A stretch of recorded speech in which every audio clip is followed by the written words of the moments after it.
ఈ నెల 6వ తేదీన నాగర్ కర్నూలులో నిర్వహించే తలపెట్టిన ముఖ్యమంత్రి కేసీఆర్ బహిరంగ సభకు ప్రజలు భారీగా తరలివచ్చి నాగర్ కర్నూలు అభివృద్ధి ప్రదాతకు కృతజ్ఞతలు తెలపాలని ఆయన కోరారు.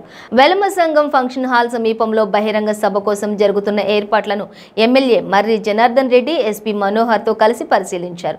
అనంతరం మీడియాతో మాట్లాడుతూ 1,500,000 జనంతో ముఖ్యమంత్రి కేసీఆర్ కు కృతజ్ఞత తెలపడానికి స్వచ్ఛందంగా జనం గ్రామాల నుంచి తరలి రావడానికి ఉత్సాహం చూపిస్తున్నారన్నారు. సమీకృత జిల్లా కలెక్టర్ కార్యాలయం, ఎస్పీ సమీకృత కార్యాలయాలను, అదేవిధంగా బీఆర్ఎస్ పార్టీ జిల్లా కార్యాలయాలను ముఖ్యమంత్రి కేసీఆర్ ప్రారంభిస్తారని అన్నారు.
రకాల కోరిక జిల్లా కేంద్రాన్ని ఏర్పరచుకోవడం, ఒకే దగ్గర జిల్లా అధికారులు కూర్చొని పనిచేసే విధంగా 1,50,000 స్క్వేర్ ఫీట్లో ఈ కలెక్టర్ సమీకృత బిల్డింగ్ ఓపెనింగ్ ప్రారంభం చేయడం, అదేవిధంగా మెడికల్ కాలేజ్ శంకుస్థాపన, ఎస్పీ ఆఫీస్ కార్యాలయాన్ని ప్రారంభోత్సవం, బీఆర్ఎస్ పార్టీ కార్యాలయం ప్రారంభోత్సవం కార్యక్రమం భాగంగా ఈ ప్రాంతానికి వస్తున్నారు.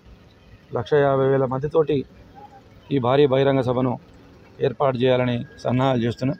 ఇప్పటికే ఆ టార్గెట్ను రీచ్ అయ్యే సూచనలు కనపడుతున్నాయి. గ్రామాల నుంచి ఫోన్లు వస్తున్నాయి. తప్పకుండా మేము ఆ గ్రామానికి 400 మంది చెప్తే మా దగ్గర 500 అయినరు, 450 మంది అయిందని చెప్పి గ్రామాల నుంచి ఫోన్ వస్తే తప్పకుండా 1,50,000 మందితోటి ఈ భారీ బహిరంగ సభ నిర్వహించి 9 సంవత్సరాలుగా ఈ ప్రాంతంలో నాగర్ కర్నూలు జిల్లా ఏర్పాటు కృషి చేసినటువంటి ముఖ్యమంత్రి గారికి, నాగర్ కర్నూలు జిల్లా కేంద్రం మెడికల్ కాలేజ్ ఏర్పడి ముఖ్యమంత్రి గారికి కృతజ్ఞతగా సంఘీభావంగా ఈ ప్రాంత ప్రజలు వచ్చి తప్పకుండా మద్దతు తెలుపుతారని చెప్తున్నారు. తప్పకుండా రేపు ముఖ్యమంత్రి గారు 6వ తారీఖు నాడు ఈ ప్రాంతానికి వస్తున్నారు. ఆ సాయంత్రం 6 గంటలకు ఈ సభ ప్రారంభమవుతుంది.